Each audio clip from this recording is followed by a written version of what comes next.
Assalamualaikum warahmatullahi wabarakatuh. Waalaikumsalam warahmatullahi wabarakatuh. Alhamdulillahilladzi anzala ala abdihil kitaba wa lam ya'tal wajah. Asyhadu an la ilaha illallah wa asyhadu anna Muhammadar Rasulullah. Allahumma sholli ala Muhammad wa ala ali Muhammad. Amma ba'du.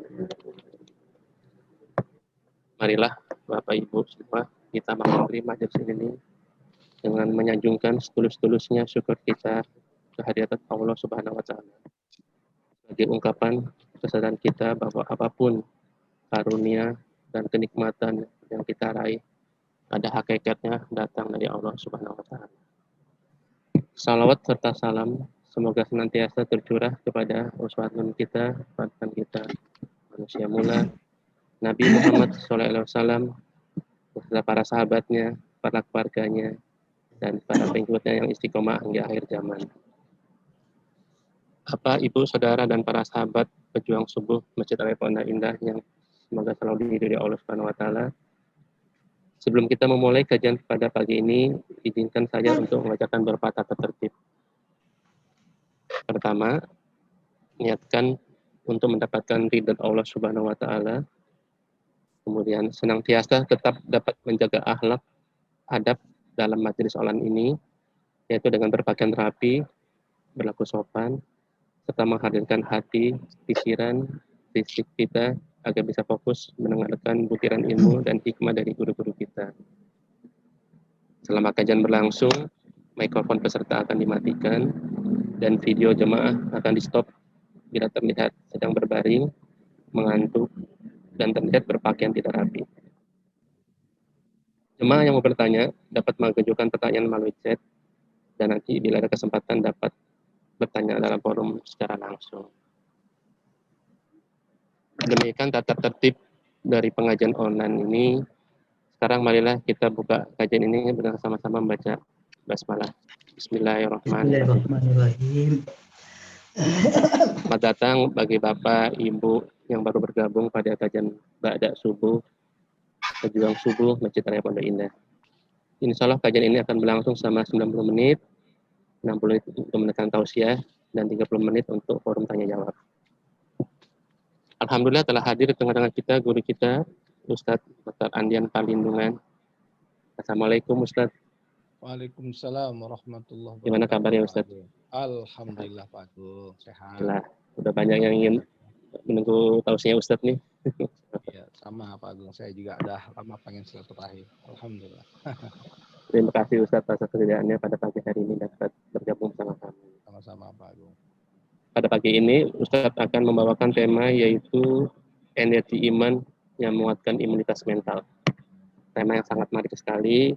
Untuk itu marilah kita sama-sama mendengarkan kajian ini dan kepada Ustadz kami persilakan. Ya. Terima kasih Pak Agung. Bismillahirrahmanirrahim. Assalamualaikum warahmatullahi wabarakatuh. Alhamdulillah wa syukrulillah. La haula wa la quwata illa billah. Wassalatu wassalamu ala rasulillah wa ala ashabihi wa mawala.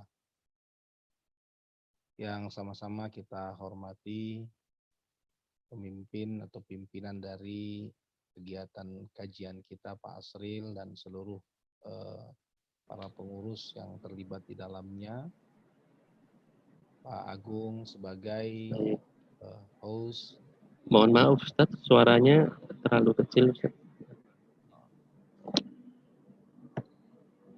Ya, Bapak Ibu semua yang saya hormati dan dimuliakan oleh Allah Subhanahu wa taala. Alhamdulillah, puji syukur kita panjatkan kehadirat Allah Subhanahu wa taala atas limpahan rahmat, taufik, hidayah dan inayahnya kepada kita semua. Salawat beriring salam mudah-mudahan senantiasa tercurahkan kepada junjungan kita, Nabi kita Muhammad sallallahu alaihi wasallam beserta istri, keluarga dan sahabat beliau. Bapak Ibu sekalian yang dimuliakan oleh Allah Subhanahu wa taala, kita tahu bahwa hidup ini tidak pernah lepas daripada cobaan dan ujian hidup. Ya, hidup kita ini tidak pernah lepas daripada cobaan dan ujian hidup. Di dalam surat Al-Baqarah ayat 155, Allah mengatakan bahwa walanabluwannakum bisyai'im minal khaufi wal ju'i wa naqsim minal amwal wal anfus was samarat wa basyiris sabirin alladzina idza asabathum musibah qalu inna lillahi wa inna ilaihi raji'un. Inna lillahi wa inna ilaihi raji'un.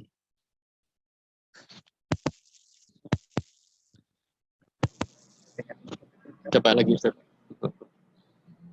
Tes cek Pak Agung, besar suaranya.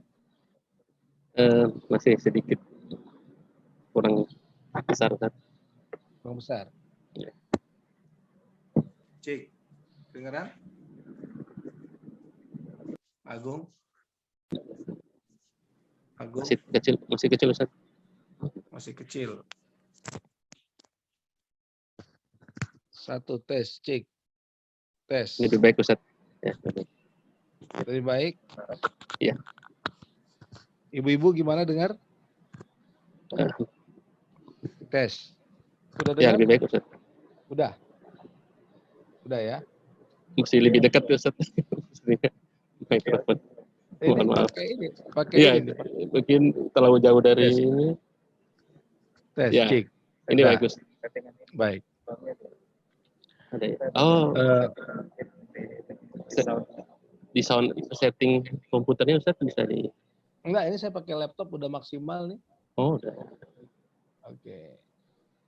Udah maksimal. Udah dengar? Ya, dengar kalau dekat lebih baik. Oke, Ustaz. baik. Terima kasih Ya. Ustaz. Bapak Ibu sekalian, di dalam Al-Qur'an Allah mengatakan walanabluwannakum bisyai'im minal khaufi wal ju'i wa naqsim minal amwal wal anfus was samarat wa basyiris sabirin alladzina idza asabathum musibah qalu inna lillahi wa inna ilaihi raji'un. Kami pasti akan menguji kamu dengan sedikit rasa takut, ya, bisyai'im minal khauf wal ju' dengan sedikit lapar, wa naqsim minal amwal dengan berkurangnya harta, wal anfus jiwa, wasamarat buah-buahan. Nah, Allah mengatakan wabasyiris sabirin, beri kabar kepada orang-orang yang sabar, alladzina idza asabathum musibah, orang-orang yang ketika ditimpa cobaan, ditimpa ujian, meyakini inna lillahi wa inna ilaihi raji'un. Sesungguhnya kami ini adalah milik Allah dan hanya kami kembali. Nah, dari ayat ini kita meyakini bahwa ujian hidup itu pasti, Bapak Ibu sekalian. Ya, ujian hidup itu adalah sesuatu yang pasti, sebuah keniscayaan.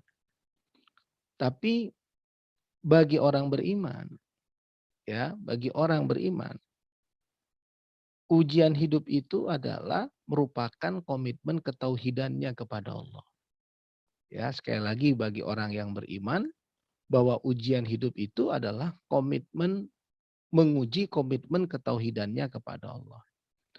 Maka orang-orang yang memiliki ketauhidan kepada Allah, yang menyadari inna lillahi wa inna ilaihi raji'un. Nah, itu tergolong orang yang memiliki kualitas kesabaran. Ya, kesabaran. Maka orang-orang yang sabar dalam pandangan ulama adalah orang yang senantiasa kuat ketika menghadapi cobaan ujian hidup. Yang senantiasa tetap bersandar kepada Allah. Yang senantiasa sesulit apapun keadaannya tetap beribadah kepada Allah. Sesulit apapun keadaannya tetap tidak melakukan perbuatan maksiat. Nah, inilah orang-orang yang tergolong kepada orang yang sabar. Nah, di ayat berikutnya Allah mengatakan ulaika alaihim shalawatum mir rabbihim wa rahmah wa ulaika humul muhtadun, Bapak Ibu sekalian. Mereka itulah orang-orang yang senantiasa mendapatkan ampunan. Bisa juga diartikan mendapatkan keselamatan. Ya. Warohmah itu adalah rahmat. Yang ketiga, orang-orang yang mendapatkan petunjuk oleh Allah Subhanahu wa taala. Siapa tadi? Orang yang memiliki ketauhidan kepada Allah, yang sabar saat menghadapi cobaan ujian hidup. Nah, ada kalimat al-muhtadun. Al-muhtadun itu adalah orang yang senantiasa mendapatkan hidayah dari Allah. Nah, kalau Bapak Ibu buka surat ayat 11, dikatakan oleh Allah, ma asaba min musibatin illa biiznillah. Semua ujian hidup yang terjadi itu atas kehendak Allah. Atas kehendak Allah. Nah, tapi kemudian Allah menguatkan, wa may yu'min billah yahdi qalbah. Barang siapa yang beriman kepada Allah, Allah membimbing hatinya. Allah menuntun hatinya. Atau Allah menunjukkan hatinya kepada kebenaran. Nah, jadi kata kuncinya adalah bagaimana cobaan ujian hidup itu bisa kita hadapi dengan keimanan kita. Nah, kenapa demikian, Bapak Ibu sekalian?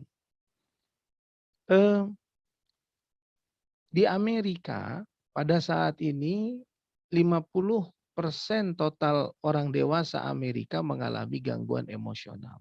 50% dari total orang dewasa Amerika mengalami gangguan emosional. Takut, cemas, sedih, was-was karena faktor pandemi. Ya, karena ketidakpastian. Ya, kemudian karena krisis ekonomi, kehilangan pekerjaan dan lain-lain. Nah, 16% dari total masyarakat dunia itu mengalami hal yang sama. 8% dari total masyarakat dunia itu sudah sampai pada level depresi, level stres. Nah, ini data Bapak Ibu sekalian. Ya, sekali lagi ini adalah data. Nah, kenapa demikian? Karena ini tidak terlepas dari sebuah fakta bahwa orang-orang di Amerika itu pada saat ini atau di Eropa atau juga di beberapa negara Asia itu tidak percaya kepada Tuhan. Ya, mereka ateis. Ya, mereka ateis. Dan ada yang agnostik. Agnostik itu percaya Tuhan tapi tidak percaya aturan hidup, agama. Ya, mereka percaya kepada tapi tidak percaya kepada agama. Nah, kalau Bapak Ibu baca buku-buku mereka, tulisan-tulisan mereka, yang dikembangkan oleh mereka itu adalah dua kekuatan. Yang menurut mereka dua kekuatan ini adalah kekuatan yang tak terbatas. Artinya kekuatan yang amat dahsyat, tak terbatas.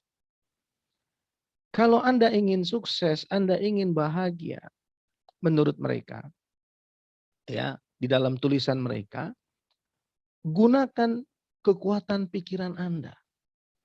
Hadirkan kehidupan sukses menurut pandangan Anda, konsep Anda. Seperti apa rumah yang Anda inginkan? Seperti apa kendaraan yang Anda inginkan? Seperti apa bisnis besar yang Anda inginkan? Sejumlah uang deposito yang Anda harapkan. Bayangkan setiap hari, undang dalam pikiran Anda, di dalam kekuatan yang tak terbatas itu, maka kelak alam semesta, kekuatan yang kedua akan menggerakkan itu semua untuk Anda. Ya, jadi mereka meyakini ada dua kekuatan, Bapak Ibu sekalian.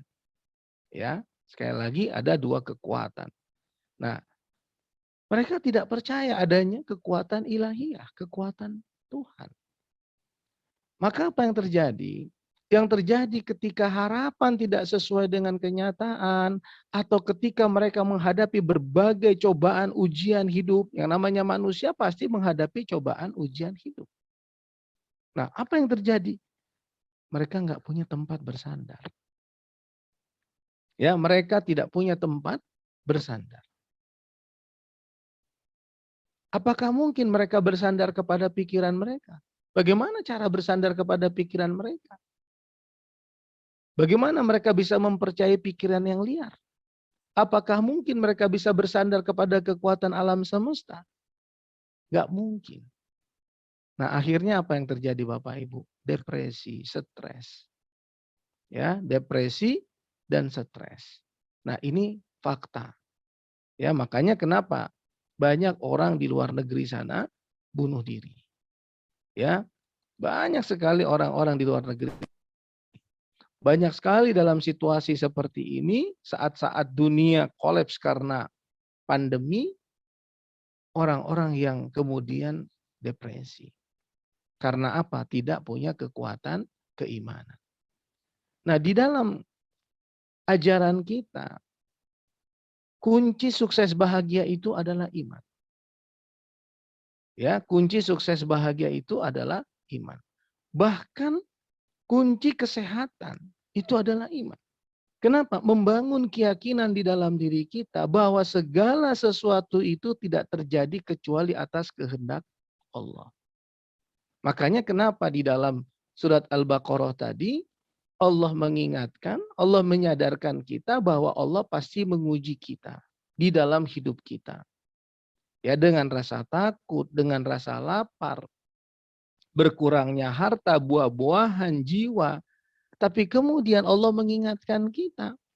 Di satu sisi Allah menguji kita bahwa ujian hidup itu datang dari Allah pada satu sisi. Pada sisi yang lain Allah menguatkan kita. Wa basyiris sabirin. Beri kabar kepada orang-orang yang sabar.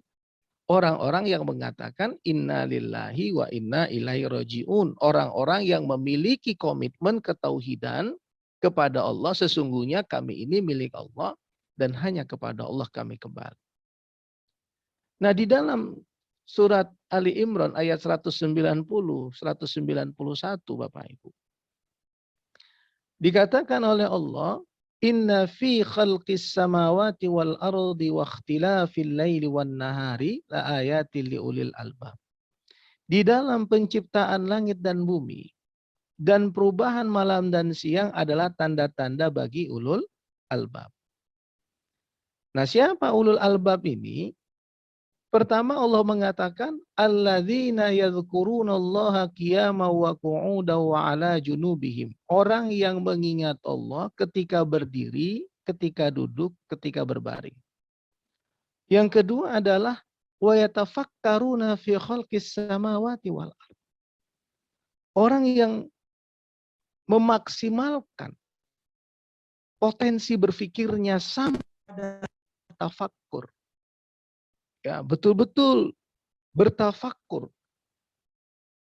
tentang penciptaan langit dan bumi. Nah, dari kedua ini kemudian mereka menemukan jawaban Rabbana ma khalaqta hadza batila subhanaka faqina adzabannar. Ya Allah, tidak ada yang kau ciptakan di muka bumi ini dengan sia-sia ya Allah. Selamatkan kami dari siksa neraka.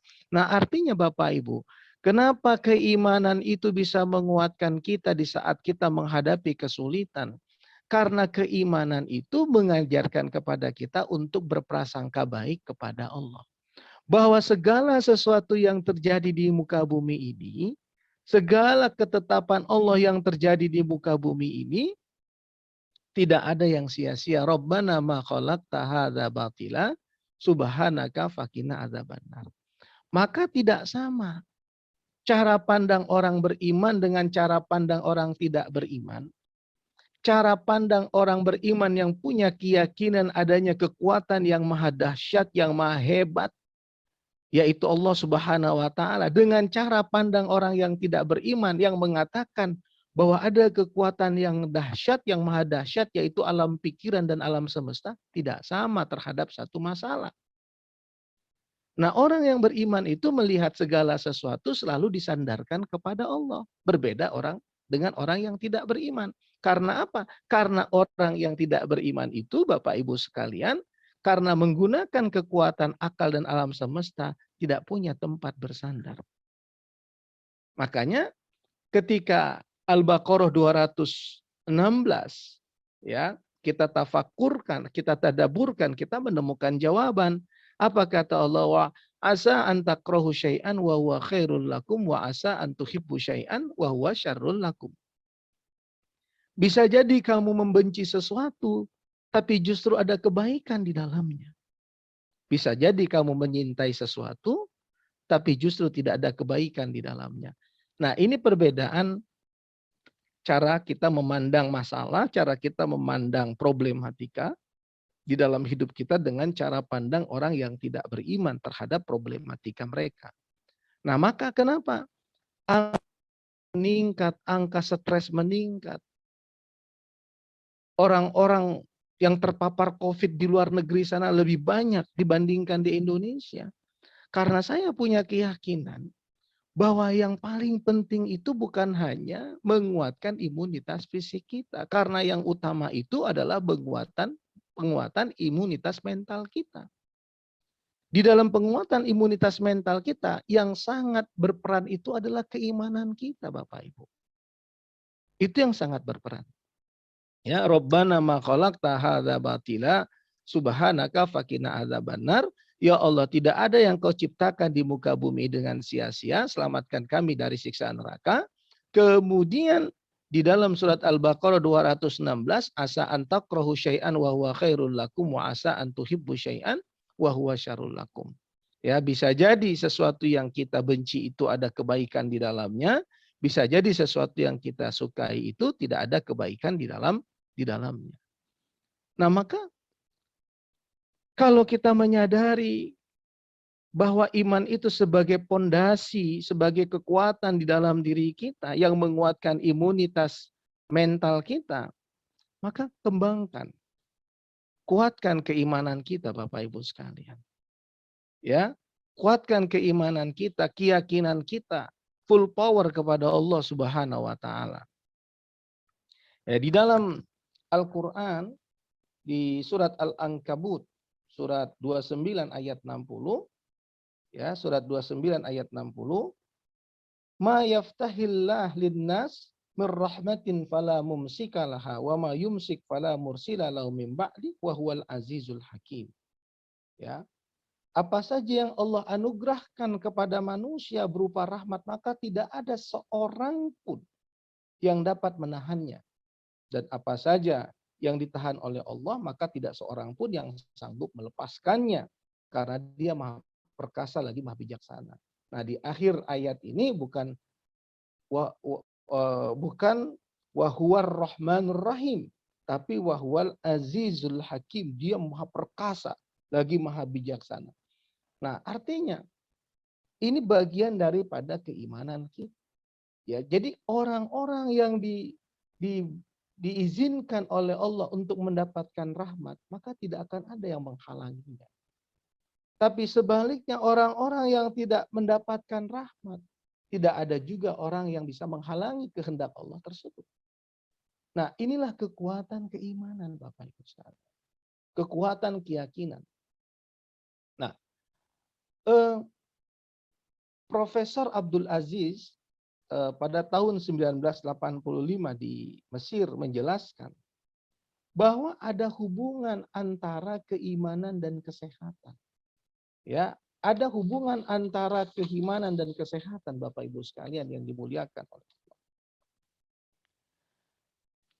Orang-orang yang memiliki kualitas iman yang baik, ya, orang-orang yang memiliki kualitas iman yang baik, maka akan memiliki kualitas kesehatan yang baik. Nah, sekali lagi bahwa kesehatan yang utama itu adalah kesehatan mental, imunitas mental. Penelitian menyebutkan bahwa 70% penyebab penyakit fisik, ya, 70% penyebab penyakit fisik, kontribusinya itu adalah gangguan emosional. Ya, gangguan jiwa Bapak Ibu. Ya, makanya kalau kita ingin hidup tenang, ya pasti Bapak Ibu pernah dengar bahwa dokter menasehati jangan banyak pikiran, jangan banyak beban, nikmati hidup, begitu dan seterusnya. Nah, karena apa? Karena dalam sebuah penelitian 70% penyebab penyakit mental itu, penyakit fisik itu adalah gangguan mental, ya, gangguan emosional. Nah, gangguan emosional ini obatnya itu adalah keimanan, ya, keyakinan kita kepada Allah, meyakini bahwa segala sesuatu terjadi atas kehendak Allah, atas kuasa Allah. Nah, di ayat yang lain, surat Yunus, ya, surat Yunus ayat 57. Ya, kalau saya tidak salah ayat 57, nanti kita cek lagi. Wa iyamsaskallah bidurrin fala kashifa lahu wa iyuridka bi khairin fala radda li fadli yusibu bihi may yasha min ibadi wa huwal ghafurur rahim. Jika Allah menimpa kemudaratan kepadamu, tidak ada yang dapat menghalanginya, ya, kecuali Dia. Maaf, tidak dapat ada yang menghilangkannya. Jika Dia menghendaki kebaikan, tidak ada yang dapat menolaknya, ya. Nah, Bapak Ibu sekalian yang dimuliakan oleh Allah Subhanahu wa taala. Nah, kalau kita mentadaburkan ayat ini, artinya bahwa segala sesuatu itu terjadi atas kehendak Allah. Ya, segala sesuatu itu terjadi atas kehendak Allah. Maka saat Bapak Ibu memahami kalimat la ilaha illallah, la ilaha illallah, secara letterleks, itu pemahamannya adalah tidak ada Tuhan yang kita sembah kecuali hanya Allah. Atau tidak ada Tuhan, sesungguhnya tidak ada Tuhan selain Allah. Nah, artinya adalah tidak ada yang bisa menghalangi rahmat turun kepada kita. Karena segala sesuatu terjadi atas kuasa Allah. Tidak ada tempat bersandar kecuali hanya Allah. Tidak ada yang bisa menguatkan kita kecuali hanya Allah. Tidak ada yang bisa menyelamatkan hidup kita kecuali hanya Allah. Tidak ada yang dapat melindungi kita kecuali hanya Allah. Tidak ada yang menjadi tempat berserah diri kita kecuali hanya Allah.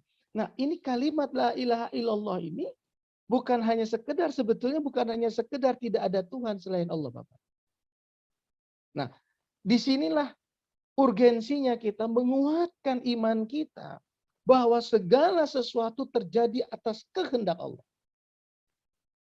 Makanya orang beriman ini kalau dia memahami kalimat la ilaha illallah dengan baik, maka dia akan memahami inna lillahi wa inna ilaihi rajiun. Sesungguhnya kami milik Allah dan hanya kepada Allah kami kembali. Kalau dia memahami inna ilaihi rajiun, maka hatinya akan terhibur. Akan terhibur dengan apa? Surat 64 ayat 11.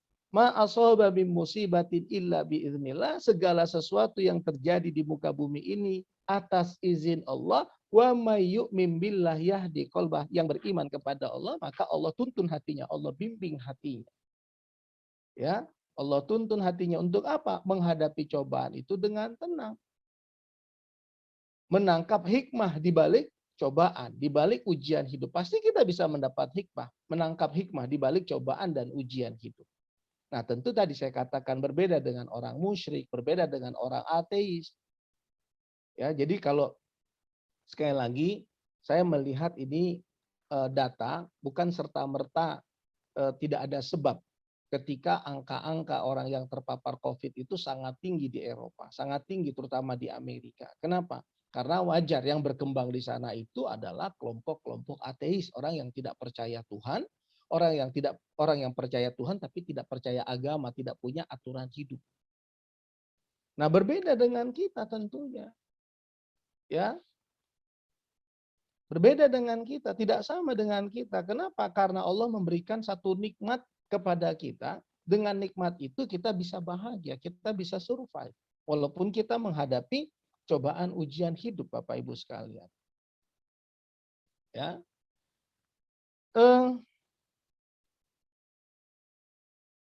Di dalam surat Ali Imran ayat 160. Wa iyansurkumullah fala ghaliba lakum wa iyyahzulkum faman zallazi yansurukum min ba'dihi wa 'alallahi falyatawakkalul mu'minun. Ya. Kalau Allah sudah menolong seseorang, sudah menolong kita, maka tidak akan ada yang mengalahkan kita. Ya. Begitu juga sebaliknya. Ya. Ketika kita lemah, kita dilemahkan oleh Allah. Kita dikalahkan. Memenangkan kita, menguatkan kita. Karena apa? Karena segala sesuatu itu terjadi atas kuasa Allah. Ya. Kalau satu bumi ini orang berkumpul untuk menyakiti Bapak Ibu sekalian, ya, satu bumi ini berkumpul untuk menyakiti Bapak Ibu sekalian, tapi kalau Allah belum izinkan maka tidak akan terjadi. Kalau satu bumi ini menolong kita, manusia satu bumi ini ingin menyelamatkan hidup kita, tapi kalau Allah tidak izinkan tidak akan terjadi. Nah, ini artinya apa? Bahwa segala sesuatu terjadi atas kehendak Allah. Maka ketika kita punya keyakinan bahwa segala sesuatu itu terjadi atas kehendak Allah, ya berserah dirilah kepada Allah. Beribadahlah kepada Allah. Bersabarlah di jalan Allah. Kuatkanlah iman kita kepada Allah. Nah, yang jadi masalah itu adalah ketika orang-orang tidak yakin kepada Allah. Ya, maka ketika tidak yakin kepada Allah, itu adalah bencana terbesar, Bapak Ibu. Ya, bencana terbesar. Tapi ketika kita yakin kepada Allah, Allah tidak pernah merugikan kita. Ya, kita ini manusia yang paling beruntung. Kenapa menjadi manusia yang paling beruntung? Diberikan oleh Allah punya Tuhan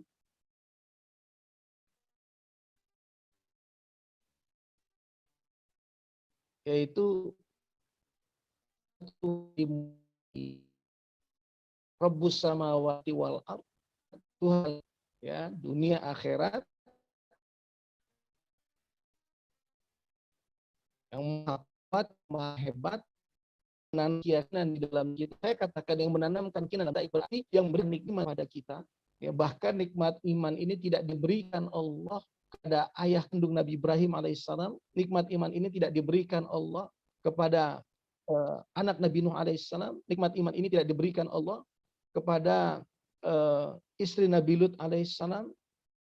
Nikmat iman ini tidak diberikan Allah kepada paman Nabi Muhammad SAW, tapi diberikan kepada kita. Maka kita meyakini adanya la ilaha illallah, tidak ada Tuhan kecuali hanya Allah. Allahu Akbar. Walillahil. Kita ini manusia yang paling beruntung karena apa? Tidak perlu mencari teladan-teladan yang lain. Karena teladan kita adalah Nabi Muhammad SAW yang diberikan satu mukjizat terbesar, yaitu mengalahkan mukjizat sebelumnya, mukjizat yang akan selalu ada sampai hari kiamat, yaitu Al-Quran sebagai tuntunan hidup kita, guidance hidup kita, pedoman hidup kita. Di dalam surat 13 ayat 31, Allah mengatakan, "Lau anna Qur'anan suyirat bihil jibal au qutti'at bihil ardu au kullima bihil mauta bal lillahil amru jami'a." Bapak Ibu. Kalau ada sebuah bacaan yang bisa menggoncang gunung, yang bisa membelah bumi, yang bisa berbicara dengan orang yang mati adalah Al-Qur'an. Ya, adalah Al-Qur'an. Nah, Bapak Ibu sekalian yang dimuliakan oleh Allah Subhanahu wa taala. Nah, kemudian kekuatan keimanan itu akan memotivasi kita untuk melakukan amal soleh. Ya, kekuatan keimanan itu akan menggerakkan, energi iman itu akan menggerakkan yang bernama energi amal soleh. Energi amal soleh itu mencakup ibadah kita kepada Allah dan ibadah kita kepada manusia. Yang pertama adalah hablum minallah, yang kedua adalah hablum minannas. Nah, yang dalam koridor hablum minallah itu adalah kita membangun kesalehan individual kita. Sholat, puasa, zikir, baca Quran, ya, pergi haji. Itu adalah kita membangun interaksi kita, harmonisasi hubungan kita kepada Allah. Dan ini luar biasa. Ya, di dalam satu hadis qudsi Allah mengatakan, aku sesuai dengan dugaan hambaku kepadaku. Ya, kalau hambaku mengingat aku di dalam hatinya, maka aku akan ingat dia di dalam hatiku. Ketika hambaku mengingatku di halayak ramai, maka aku akan mengingat dia di halayak ramai yang lebih baik. Ketika kepadaku sejengkal, aku akan mendekat kepadanya sehasta. Ketika hambaku mendekat kepadaku sehasta, aku akan mendekat kepadanya sedepak. Ketika hambaku datang kepadaku dengan berjalan, aku akan datang menemuinya dengan berlari. Di dalam Al-Quran, Allah mengatakan, wa nahnu aqrabu ilaihi min hablil warid, karena aku lebih dekat dari urat lehernya, urat nadinya, Bapak Ibu sekalian. Nah, itu kata Allah di dalam satu hadis qudsi. Di surat Al-Baqarah 153, Allah mengatakan, fadhkuruni adzkurkum washkuruli wala takfurun. Ingatlah kepadaku, maka aku akan ingat kepadamu, dan bersyukurlah kepadaku, jangan ingkar atas nikmat-nikmatku. Nah, jadi Bapak Ibu sekalian, membangun interaksi harmonis atau harmonisasi hubungan kita kepada Allah itu adalah yang utama. Ya, dalam ibadah-ibadah yang ditetapkan oleh Allah syarat dan rukunnya ibadah mahdoh. Nah, tapi juga ada amal soleh yang kedua, hubungan kita kepada manusia. Ya, hubungan kita bertetangga. Apa kata Rasulullah SAW dalam hadisnya, la yu'minu ahadukum hatta yuhibba li akhihi ma yuhibbu li nafsi. Ya, la yu'minu ahadukum hatta yuhibba li akhihi ma yuhibbu li nafsi. Tidak beriman seseorang di antara kamu kecuali dia menyintai saudaranya, ya, hatta yuhibba li akhihi, sebagaimana dia menyintai dirinya. Jadi ukuran sebuah keimanan itu adalah kecintaan kita kepada saudara kita.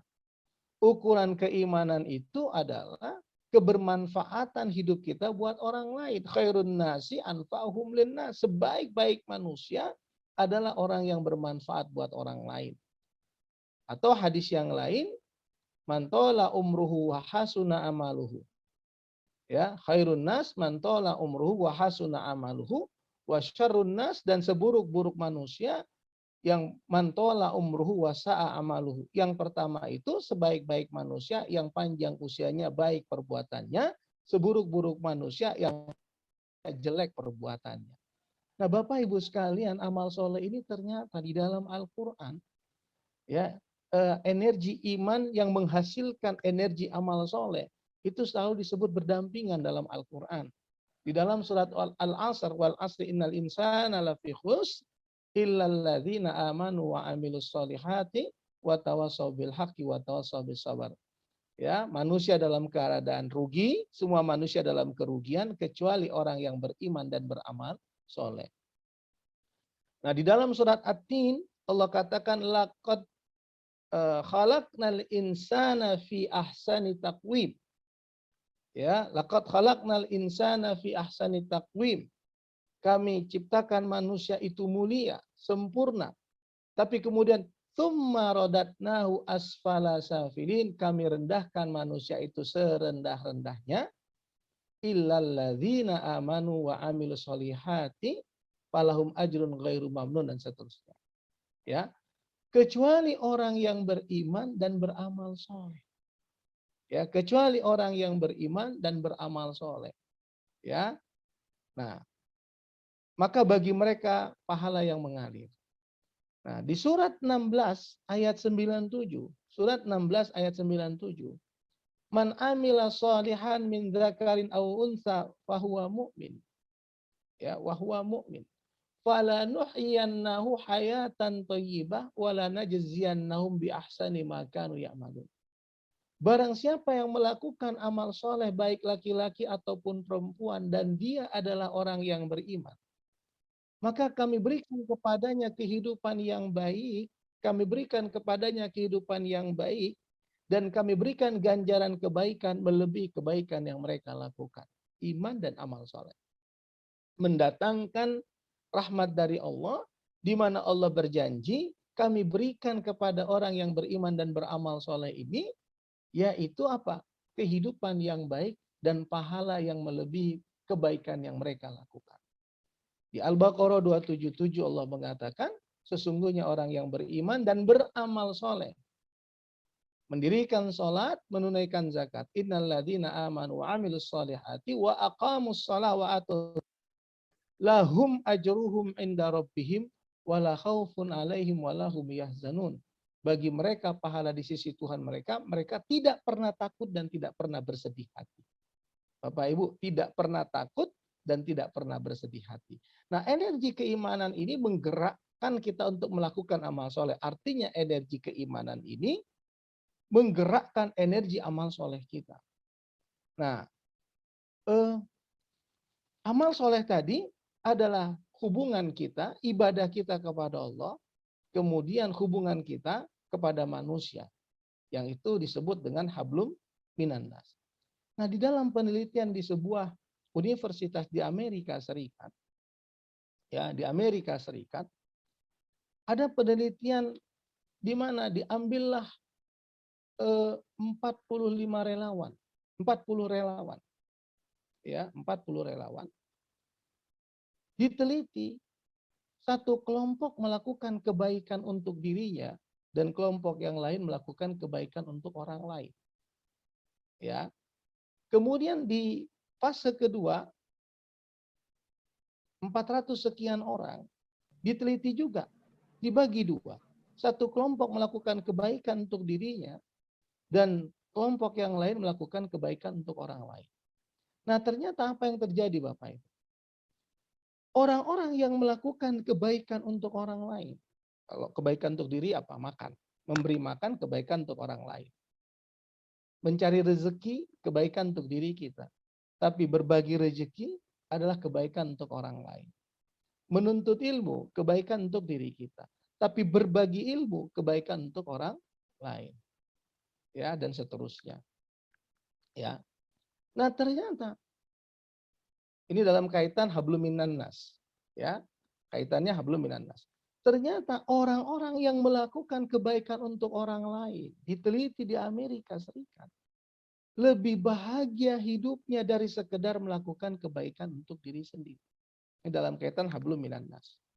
Ya.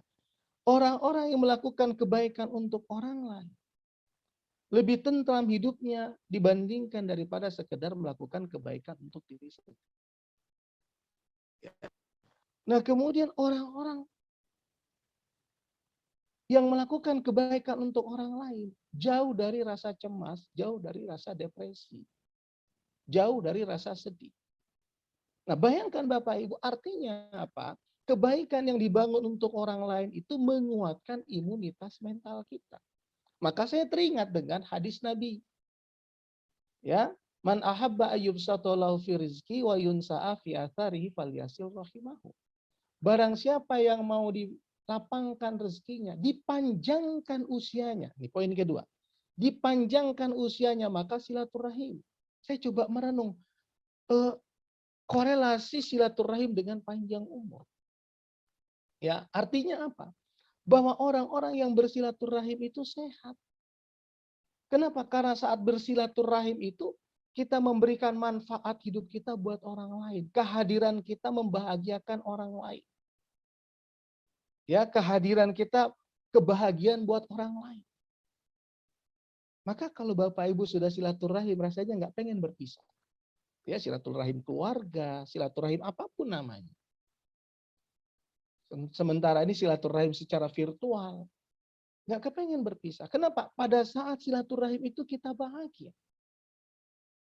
Nah, kenapa demikian? Ternyata di saat kita silaturahim itu, menurut pandangan, di saat kita melakukan kebaikan buat orang lain itu, termasuk silaturahim, menurut pandangan medis, salah satu bagian dari otak kita melepas zat yang bernama zat senyawa kimia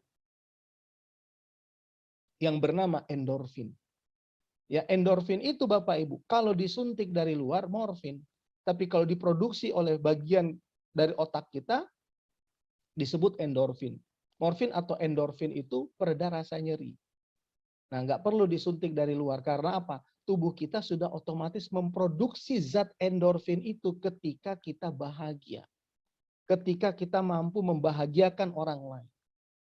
Ya, makanya pantas. Ayat ini teruji sebetulnya. 1400 tahun yang lalu Allah sudah menekankan kepada kita bahwa kemuliaan seseorang karena iman dan amal soleh.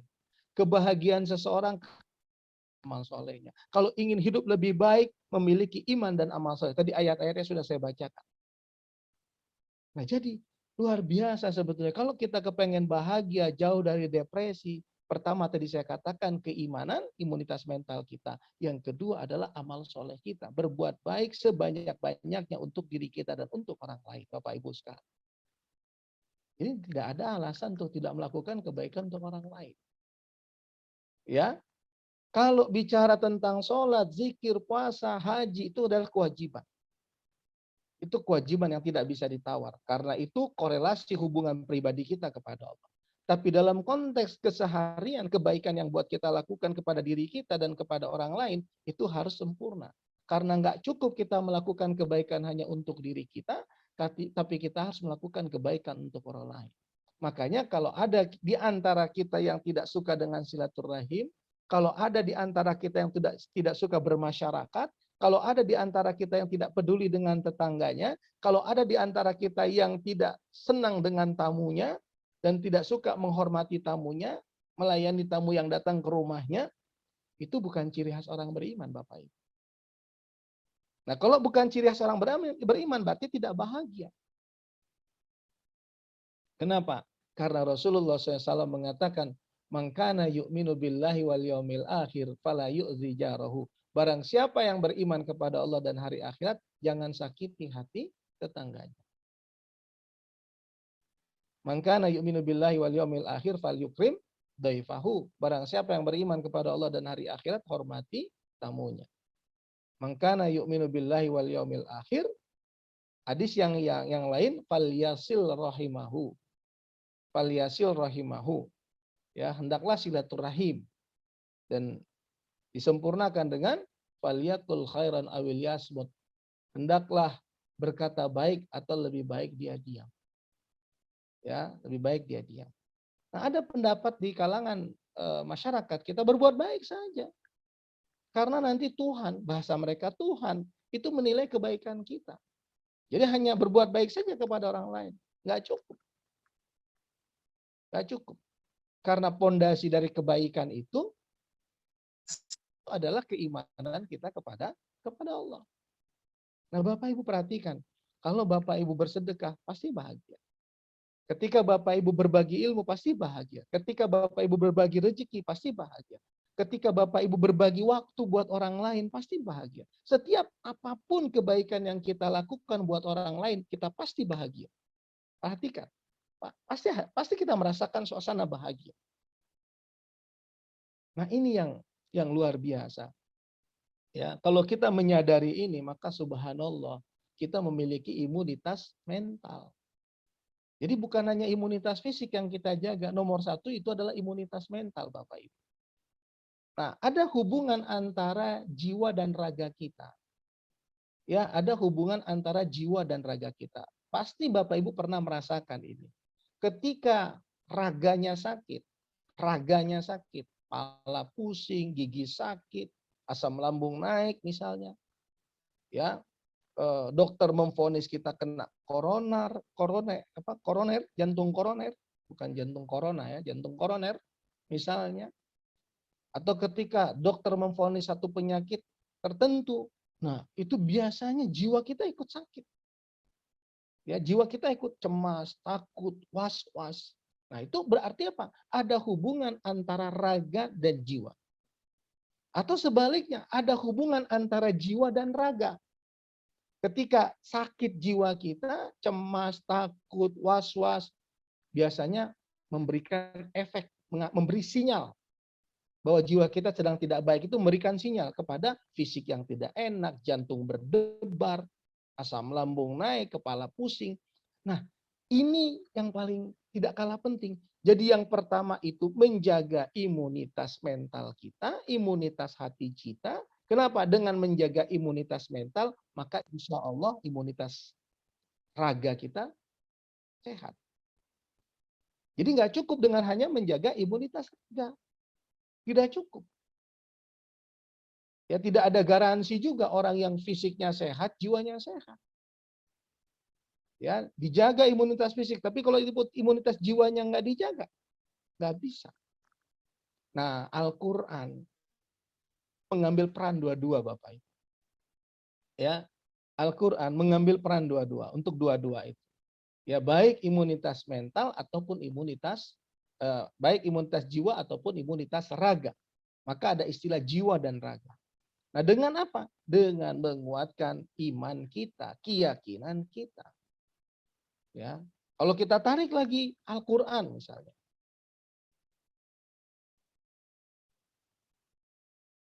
Ya. Kalau kita tarik lagi Al-Qur'an Bapak Ibu sekalian yang dimuliakan oleh Allah, Al-Qur'an itu kalau Bapak Ibu baca dengan suara, ya ini tadi kan iman amal soleh. Yang ketiga nih, kalau kita tarik, kita tambahkan lagi, yaitu Al-Quran. Al-Quran itu kalau Bapak Ibu baca dengan suara, dengan tajwid yang pas, dengan makhraj yang pas, dengan suara. Profesor Dr. Abraham Nicole, Profesor Dr. Susan Moore, Profesor Dr. Nico Iron, Dr. Ahmed Qodi, ya Dr. Ahmed Qodi, itu di Amerika, mereka di Amerika di Universitas Miami dan Universitas Florida, mereka membuat penelitian.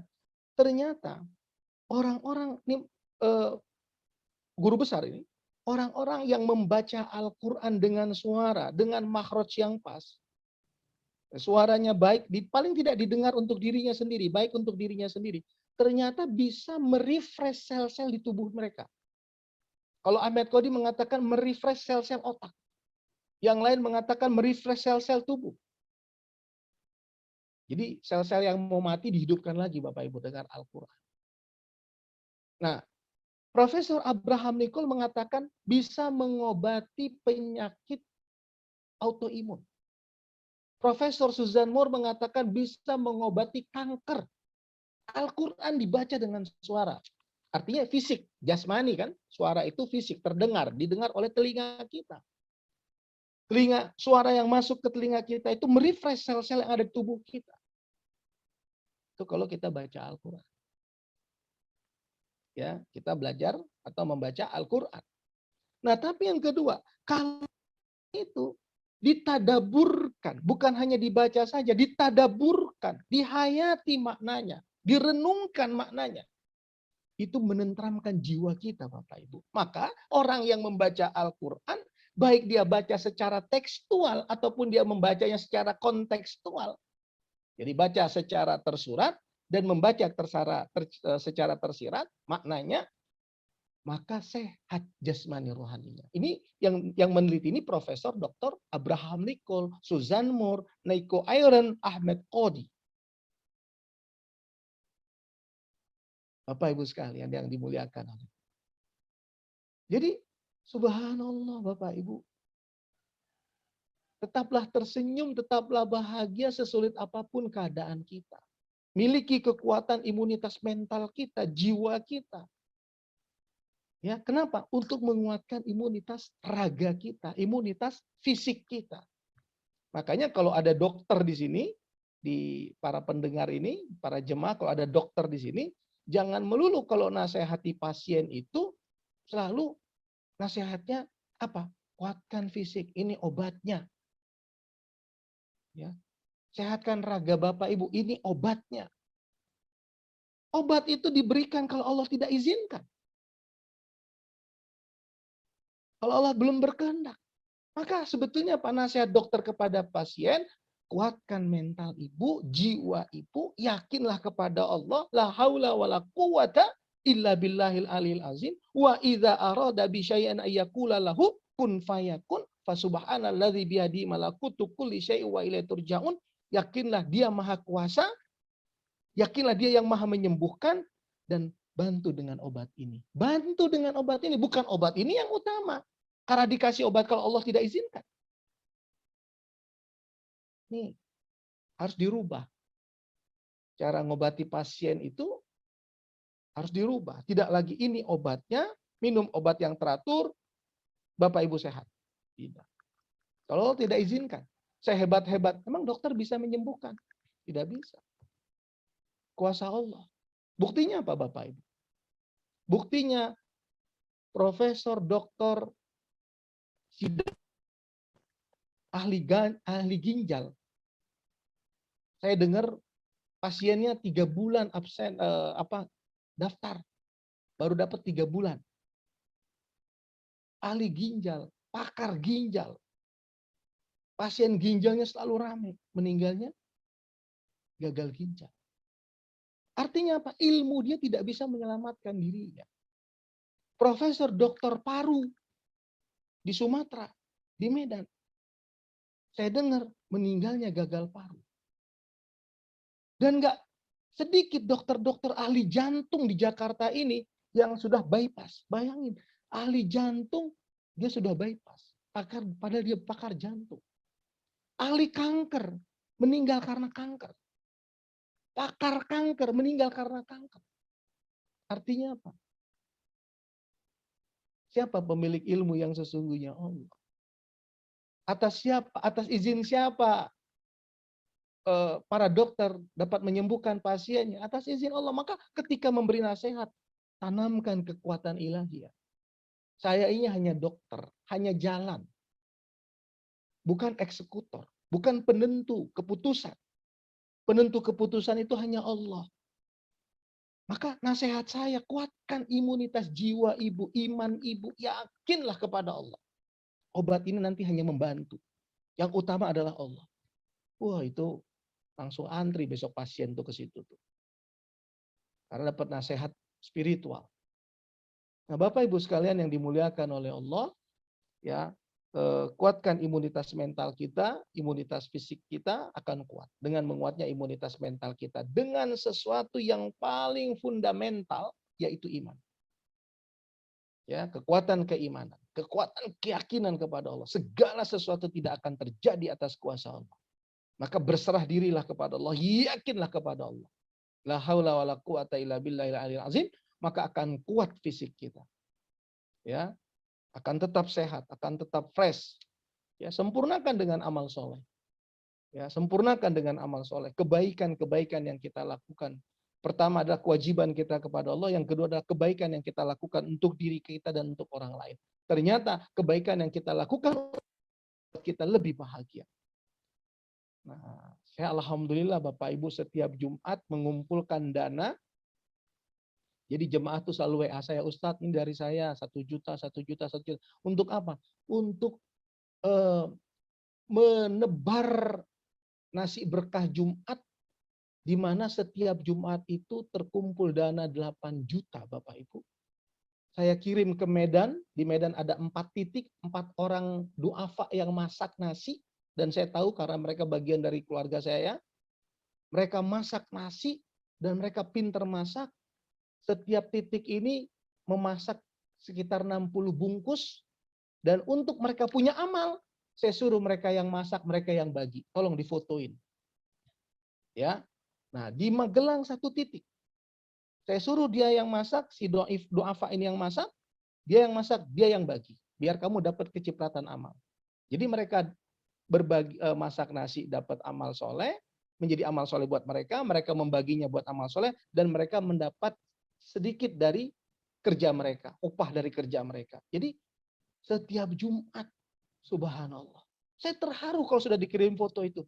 Dan saya teringat ternyata melakukan amal soleh buat orang lain bahagia. Nggak ada orang melakukan amal soleh buat orang lain depresi itu nggak ada. Stres itu nggak ada, Bapak. Dan itu hebatnya. Al-Quran sudah turun 1400 sekian tahun yang lalu. Penelitian di Amerika baru abad 21. Penelitiannya baru abad 21. Maka dahsyat. Ajaran Islam itu dahsyat. Ya. Dan di Jakarta ada 3 titik. Di Cerende, di Tangerang ada 2. Tangsel sama Tangerang. Tangsel 3, 2. Di Tangerang Kota 1, jadi 3. Jadi setiap Rabu Kamis itu saya sudah diingatkan dengan uang masuk itu. Dan saya langsung bagi langsung. Dan sekarang berarti kalau 8 kali 60 setiap Jumat ada 480 nasi. Dibagi 4 di Medan, 4 titik di Medan, 3 titik di Tangerang, 1 titik di Magelang. Subhanallah Bapak Ibu. Yang masak bahagia, yang mendapatkannya bahagia, yang mengkoordinasikannya saya bahagia, yang memberikan uang, mentransfer uang lebih bahagia. Karena foto mereka, lihat, lebih bahagia. Subhanallah. Kebaikan untuk orang lain. Maka lakukan sekecil apapun, Bu. Bapak Ibu sekalian, lakukan sekecil apapun. Dan PR-nya setiap hari harus berbuat baik. Setiap hari harus berbuat baik. Karena apa? Setiap satu kebaikan, satu kebahagiaan. Kalau ada 5 kebaikan, ada 5 kebahagiaan. Kalau sehari ada 10 kebaikan yang kita lakukan untuk orang lain, ada 10 kebahagiaan. Sejumlah itu kebaikan yang kita lakukan, sebanyak itu kebahagiaan yang kita dapatkan. Sehat lahir batin. Baik, itu yang bisa saya sampaikan. Bapak Ibu ada waktu 15 menit untuk kita sharing. Ya, semoga kajian di pagi hari ini bermanfaat. Terima kasih Pak Agung. Alhamdulillahirrahmanirrahim. Masya Allah Ustaz tausiahnya. Ustaz, mohon izin sebelum kita masuk ke sesi tanya jawab, kita akan izinkan saya untuk sharing beberapa pengumuman.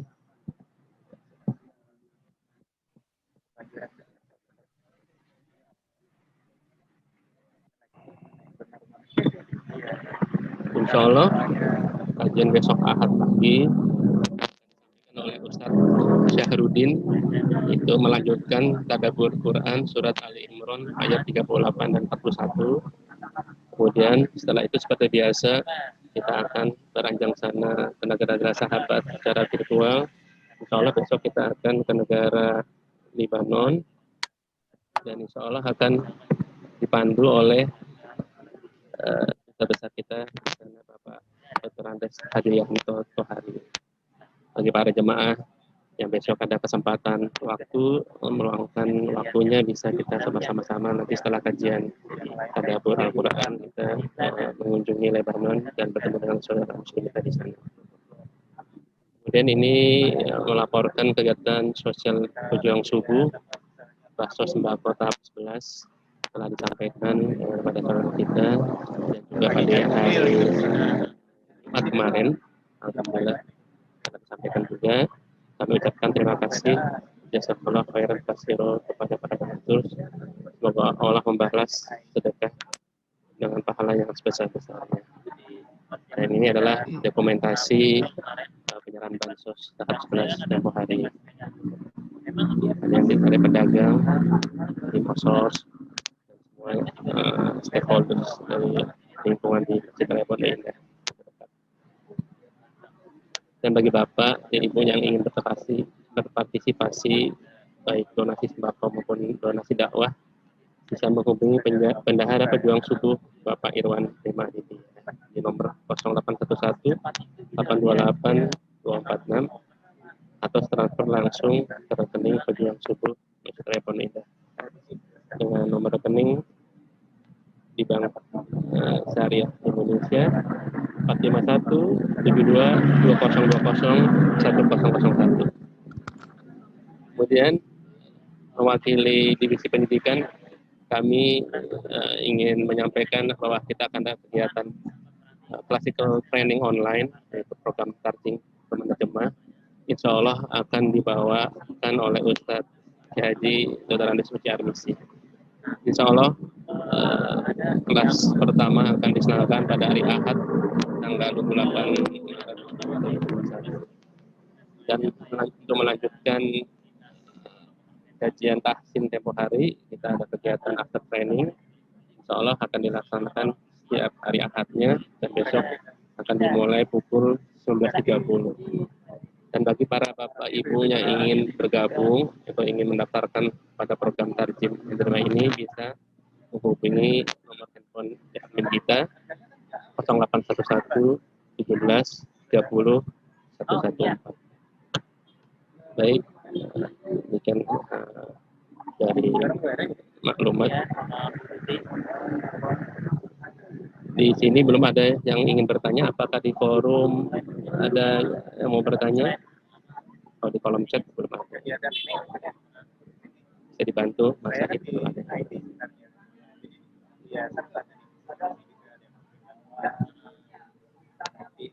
ada yang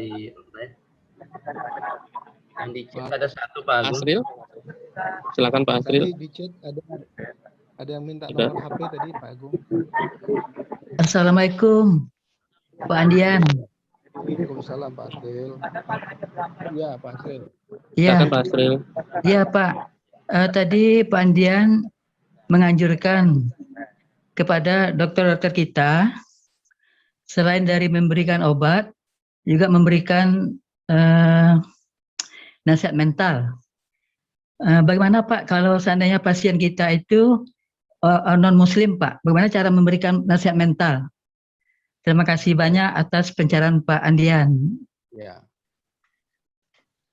Non muslim ini pendekatannya itu kalau saya ya, pendekatan itu bukan keimanan kalau saya. Tapi kalau mau disebut iman ya sah-sah saja, tapi iman itu kan kita meyakini sesuatu yang ada tapi tidak terlihat, itu iman namanya kan. Misalnya meyakini bahwa ada akhirat itu iman namanya. Ada tapi belum kita lihat. Meyakini Allah, ya meyakini, mengimani Allah, ya yang maha ada walaupun tidak kita lihat, tapi kita bisa yakin melalui ciptaannya. Nah, tapi kalau misalnya orang meyakini Tuhan yang sudah berwujud, itu kan bukan iman sebetulnya. Tuhannya sudah berwujud, apalagi yang mau diimani. Ya, Tuhannya sudah terlihat, apalagi yang mau diimani. Nah, jadi iman itu pendekatannya hanya untuk kalangan kaum muslimin, ya, yang punya kekuatan keimanan itu yang dahsyat tadi. Nah, saya pengen sebetulnya nanti ada pendekat pada dokter-dokter ya diskusi tentang keimanan ini, karena apa? Ini salah satu pengobatan terdahsyat di era abad 21 ini sebetulnya. Nah, kalau untuk yang non muslim pendekatannya itu adalah pendekatan keyakinan saja. Karena menurut saya antara iman sama keyakinan tidak sama. Kalau keyakinan kita yakin bahwa di dalam di luar rumah itu ada orang, itu yakin, tapi nggak disebut iman. Gitu. Tidak tepat kalimat iman di situ. Nah, jadi kita yakin. Nah, maka Anda sesuai keyakinan Anda. Ya, dengan pemahaman keyakinan Anda. Nah, bagaimana Anda yakin bahwa Tuhan Anda itu bisa menyembuhkan Anda? Nah, baru nanti, cuman kan diskusi kepada dokter ini tidak bisa diskusi panjang, karena dokter juga punya pasien panjang antri di luar. Jadi pendekatannya adalah yakinlah bahwa Tuhan Anda akan menguatkan Anda. Ya, Tuhan yang Anda yakini akan menyembuhkan Anda. Tuhan yang Anda yakini akan menyehatkan Anda. Nah, tapi dalam hati kita, Tuhan yang dia yakini bukan Tuhan yang kita yakini, kan begitu? Iya. Ya, karena kalau kemudian kita bisa menemukan benang merahnya antara Tuhan yang dia yakini dengan Tuhan yang kita yakini, berbahaya justru. Kita jangan menemukan benang merah karena nggak akan sama. Konsep ketuhanan kita dengan mereka itu berbeda. Nah, jadi kalau mereka ini lebih kepada spiritnya, ya, kepada spirit semangat mau sembuhnya gitu loh Pak Asri. Tapi kalau kita kepada keyakinan bahwa yang bisa menyembuhkan kita hanya Allah, yang bisa menguatkan kita hanya Allah. Yang bisa mengeluarkan kita dari kesulitan hanya Allah. Nah, jadi jangan ditemukan benang merah bahwa Tuhan akan menyembuhkan Anda. Tuhan yang mana? Karena Tuhan dalam persepsi dia tidak sama dengan Tuhan dalam persepsi kita. Ya, Tuhan yang mereka maksud menurut saya bukan dalam keyakinan, bukan dalam keimanan mereka, karena Tuhannya sudah konkret. Nabi Isa adalah anak Tuhan. Gitu. Berwujud manusia, maka digambarkan dalam bentuk sosok manusia yang rambutnya gondrong, panjang, ada jenggotnya. Nah, itu udah diwujudkan begitu, udah digambarkan. Maka bukan iman sebetulnya di situ. Kalau iman itu kita meyakini Allah ada Allah yang maha hebat, yang maha dahsyat. Nah, makanya kita yakin kepada Allah. Kita iman kepada Allah. Walaupun kita belum lihat. Walaupun kita belum melihat secara kasat mata kita. Nah, jadi kalau mau melihat Allah itu nanti, karena itu menjadi hadiah teragung kita di surga. Ya, kalau mau melihat Allah, membuktikan keimanan kita itu nanti. Ketika kita sudah masuk surga, karena melihat menjadi hadiah terindah, kan hebat ya. Ibu sholat karena ada kanan ibadah semuanya lillahi ta'ala. Kok bisa lillahi ta'ala? Padahal kita belum pernah melihat dia. Nah, maka nanti hadiah terindahnya itu akan diberikan oleh Allah di surga. Jadi ternyata nikmat di atas surga itu adalah menyaksikan Allah.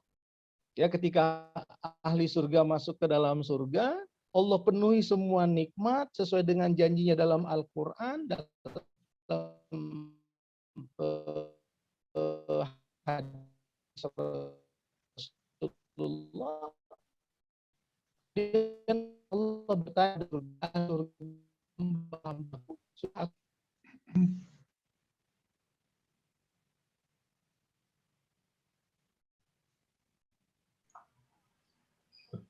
Putus Pak Ustadz.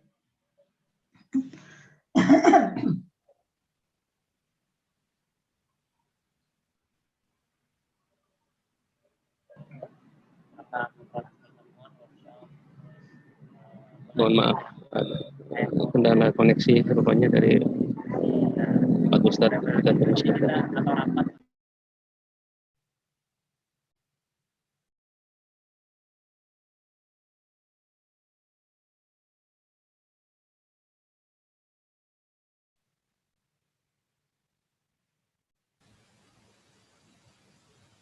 Putus ya Pak Agung ya. Ya, mungkin sambil mengisi, Pak Radian ada yang di-sharing khususnya besok rencana kita untuk jalan-jalan. Oh, ini berita Baksos kemarin ya. Terima kasih Pak. Alhamdulillah pada hari Jumat kemarin kita telah melaksanakan Baksos di sekitar lokasi Masjid Raya Pondok Indah. Baik Ustaz, sudah hadir lagi. Bentar saya berikan.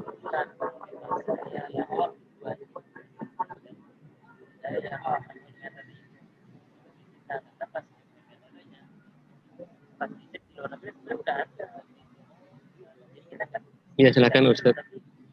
Baik. Nah, Pak Asri, Ya, ketika ahli surga ditanya oleh Allah, semua janji aku sudah aku penuhi kepada kalian. Ya, semua janji aku sudah aku penuhi kepada kalian. Nikmat apa lagi yang kalian inginkan? Ternyata ahli surga itu meminta satu nikmat yang luar biasa. Kalau menurut saya nikmat itu nikmat di atas surga lagi. Apa itu? Izinkan kami menatap wajahmu ya Allah. Maka pada saat itu Allah menampakkan diri kepada ahli surga. Dan disitulah puncak kenikmatan hidup di surga. Dapat menyaksikan Allah Subhanahu wa Ta'ala. Nah, itu bagian dari pembuktian dari keimanan kita selama hidup di dunia ini. Jadi kalau Tuhan sudah bisa diwujud dalam bentuk patung, dalam bentuk pohon, Tuhan itu adalah manusia, bukan iman lagi. Maka nasihat dokter kepada pasien itu adalah tidak membicarakan tentang keimanan, tapi tentang keyakinan. Gitu. Karena iman itu lebih tinggi daripada keyakinan. Itu Pak Sril. ya. Terima kasih Pak. Sama-sama Pak Sril. Pak Agung? Tadi ada yang minta Agung, Pak ada Agung chat, Ya Ustaz. Silakan Pak Ustadz, lanjut. chat bisa Bermute. dibaca, chat ada bisa dibaca. Nggak dapat chatnya. Pak, walaupun sudah sering baca Quran, tapi Ya Bapak Ibu sekalian, ketika iman turun Ustaz, bagaimana mengatasinya maupun sudah sering membaca Al-Quran Ustaz? ya baik, ya baca Al-Quran itu tidak cukup dengan membaca teksnya Bapak Ibu. Ya, tidak cukup dengan membaca teksnya. Ya, tapi membaca Al-Quran itu harus mentadabur. Jadi kalau mau iman meningkat, maka tidak cukup baca teks dari Quran. Walaupun sebetulnya satu huruf dari Quran yang Bapak Ibu baca itu mendapatkan pahala. Walaupun tadi saya katakan, kalau kita baca Al-Quran dengan suara bisa menyehatkan fisik kita, tapi belum bisa menyehatkan mental kita. Kenapa? Kita bukan orang Arab. Kalau orang dia baca Quran, dia langsung mengerti, harus memaknai artinya, kandungannya, Bapak Ibu sekalian. Contoh, ini contoh. Ketika Bapak Ibu mengalami kesedihan, aduh aku sedih banget ya, gitu ya. Situasi ini kok berat banget. Allah mengingatkan kita di surat 139 Ali Imran, wala tahinu wala tahzanu wa antumul la'launa in kuntum mu'minin. Jangan kamu merasa lemah, jangan kamu bersedih hati, kamulah manusia yang paling tinggi derajatnya jika kamu beriman. Ketika kita merasa banyak kesulitan di dalam hidup kita, Allah menjawab dalam Al-Qur'an, fa inna ma'al usri yusra, inna ma'al usri yusra. Tidak, di dalam setiap kesulitan pasti ada kemudahan. Di dalam setiap kesulitan pasti ada kemudahan. Ketika kita ingin cari jalan keluar dari berbagai problematika hidup kita, dijawab oleh Allah dalam Al-Quran. Surat At-Tolak ayat 2, wa may yattaqillaha yaj'al lahu makhraja wa yarzuqhu min haitsu la yahtasib. Barang siapa bertakwa kepada Allah, Allah berikan jalan keluar dari setiap kesulitan hidupnya, dan Allah beri rezeki dari pintu yang nggak pernah dia sangka. Ketika dia takut menghadapi kehidupan, ya trauma dengan berbagai kesulitan dalam hidupnya, dijawab oleh Allah. Di surat 57 ayat 22, ma asaba min musibati ardi wala fi anfusikum illa fi kitabim min qabli an nabraha inna dzalika 'alallahi yasir. Apa saja yang menimpa dirimu dan menimpa di muka bumi ini sudah tertulis di Lauh Mahfuz sebelum Allah menciptakan. Berimanlah, yakinlah itu. Berimanlah kepada apa yang sudah Allah katakan dalam Al-Qur'an. Untuk apa? Di ayat 23, likaila ta'sau ala ma fatakum wala tafrahu ala ma atakum innallaha la yuhibbu kulla mukhtalin fakhur. Agar kamu tidak bersedih terhadap apa yang hilang darimu, agar kamu tidak sombong terhadap apa yang datang kepadamu. Kenapa? Karena Allah tidak suka kepada orang yang sombong lagi membanggakan diri. Nah, jadi Al-Qur'an itu, Bu, kalau dibaca tadi bisa menyembuhkan berbagai penyakit fisik. Ya, kalau dibaca satu huruf dari yang kita baca 10 pahalanya. Tapi kalau ingin sehat mental, kita Al-Quran. Untuk meningkatkan iman kita, tadaburkan Al-Quran. Jadi kalau ibu nanti membaca sampai khatam Quran, kalau bisa khatam juga maknanya. Gitu. Baik, Pak Agung. Baik, terima kasih Ustaz. Di forum ini ada Pak Taufik yang ingin menanyakan secara langsung. Silakan Pak Taufik. Sudah dibuka. Silakan Pak Taufik. Suaranya belum masuk Pak Taufik.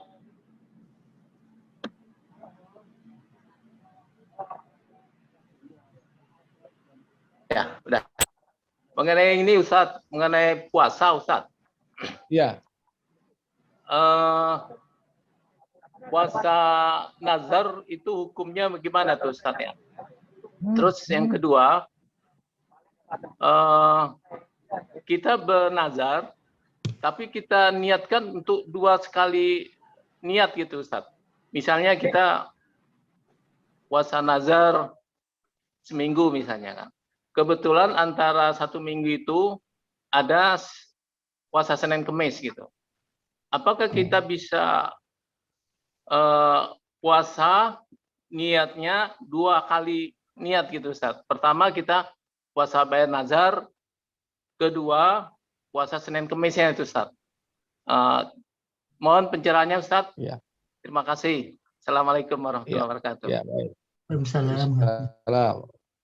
Baik Pak Taufik, saya sesuai pemahaman saya, dan mungkin nanti ada pemahaman yang berbeda dengan pemahaman saya. Nazar itu wajib di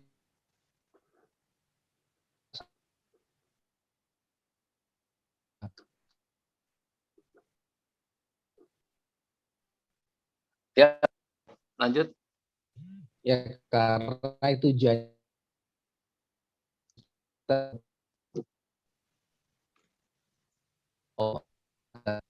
ibadah yang ada tuntunannya, ya ibadah yang ada tuntunannya.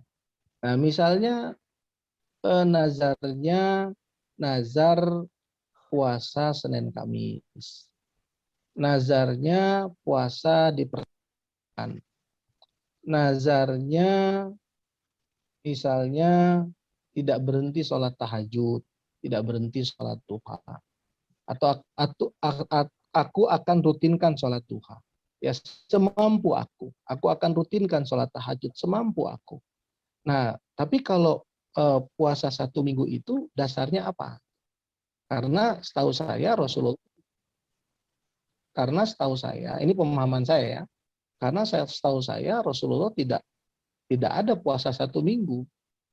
Nah, jadi misalnya puasa meningkatkan puasa Senin Kamis, ya memperbanyak puasa pertengahan bulan, ya atau boleh diniatkan puasa yang 1 minggu itu membayar puasa-puasa yang dulu.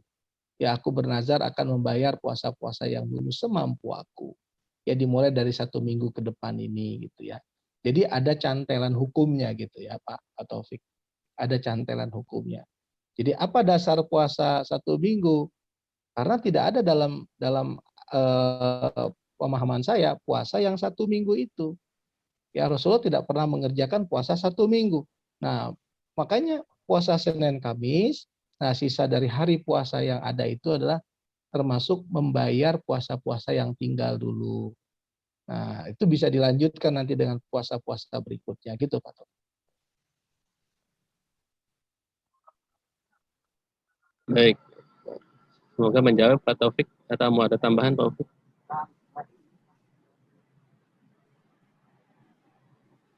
Saya rasa cukup ya. Ya berikutnya ada Ibu Yanti Nurdin ingin bertanya secara langsung. Silakan Ibu. Ya, Assalamualaikum Ustadz Fadian. Waalaikumsalam warahmatullahi Bu Yanti. Ya, sehat. Iya, alhamdulillah.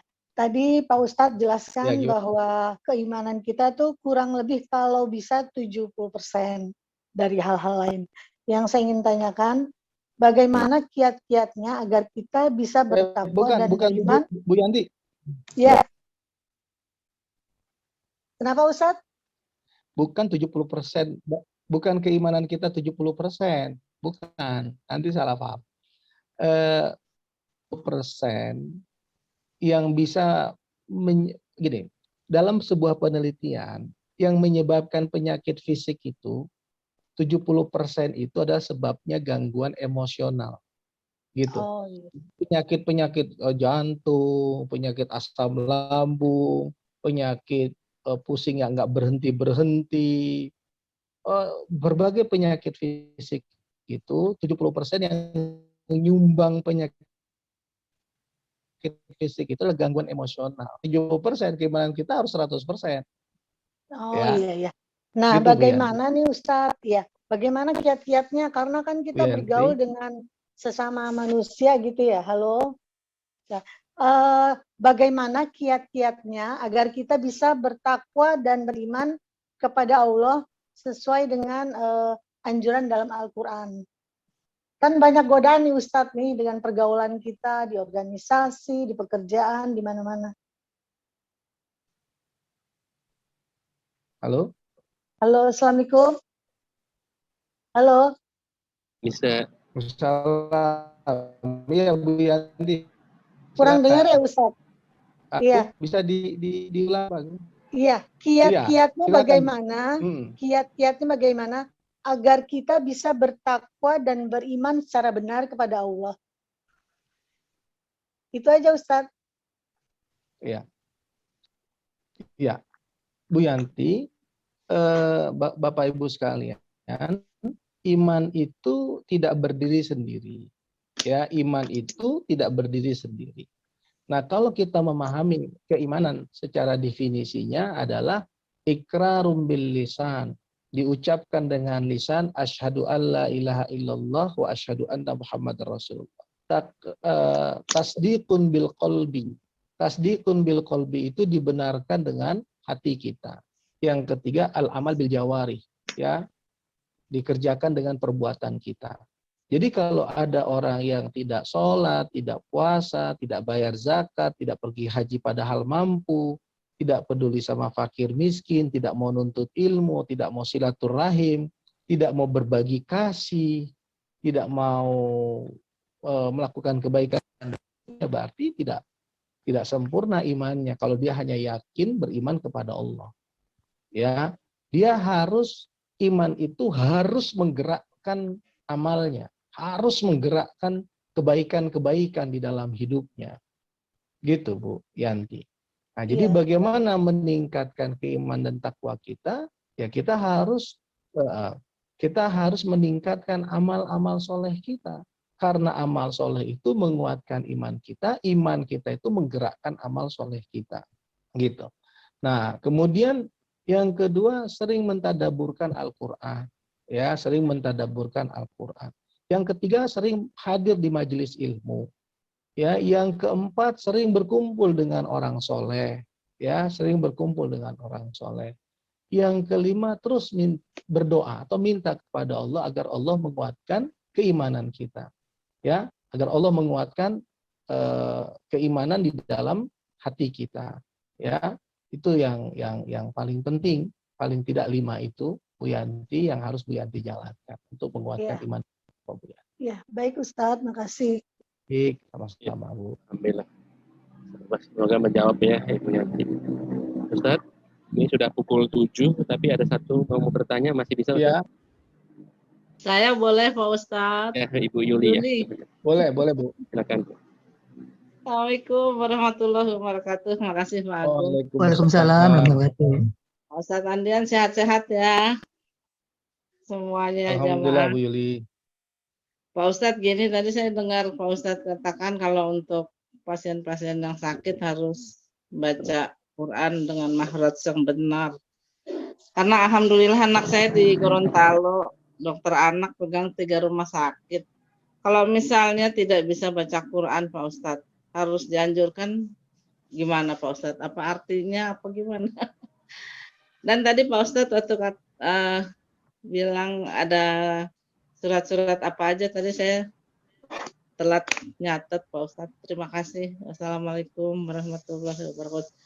Oh iya, tadi udah ketemu Pak Rizky Pak. Alhamdulillah.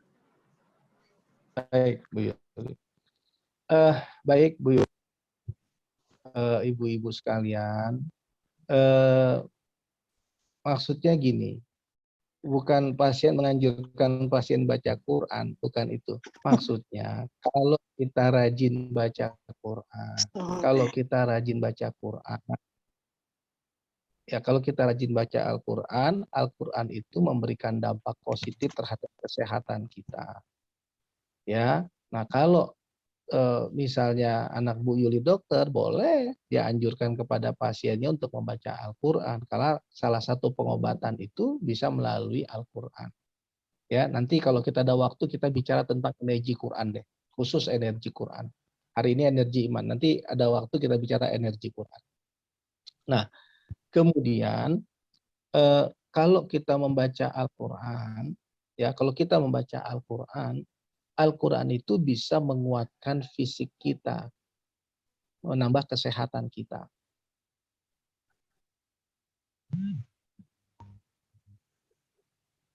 Nah, tapi jangan enak juga kan kalau dokter bilang setiap pasien ditanya agamanya apa. Nah, gitu kan nggak asik juga kan kalau dokternya tanya agama kan gitu. Nggak begitu. Iya.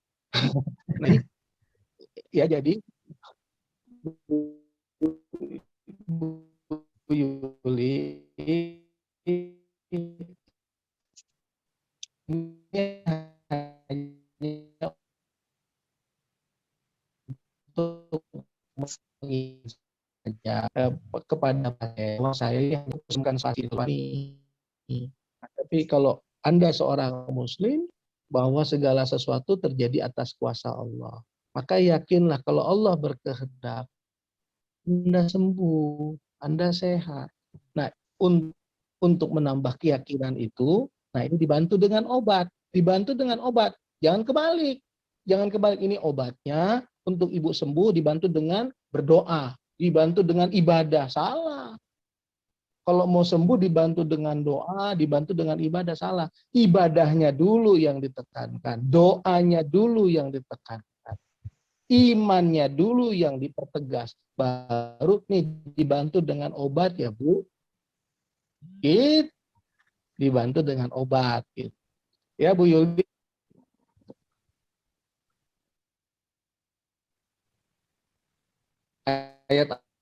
Ayatnya banyak banget nih mau saya sebut. Ali Imran 39.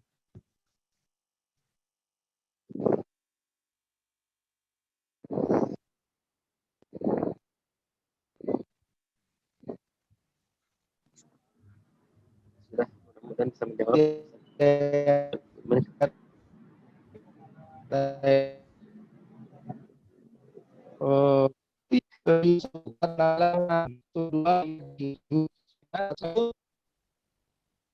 Agung. Baik, Ustaz. Cukup? Cukup, Ustaz. Baik. Kita cukupkan saja kajian pada pagi hari ini karena sudah memasuki jam 7.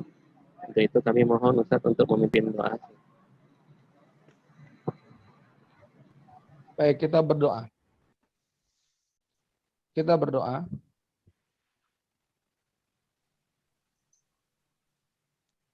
Al-Fatihah. Auzubillahiminasyaitonirrajim. Bismillahirrahmanirrahim.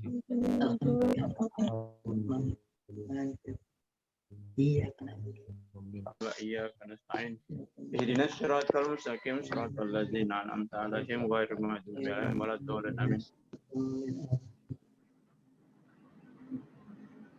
Allahumma salli ala Sayyidina Muhammad wa sallim radhiyallahu sahabati Rasulillah ajma'in. Alhamdulillah rabbil alamin. Rabbana ighfir lana wa liwalidayna warhamhuma kama rabbayana shighara.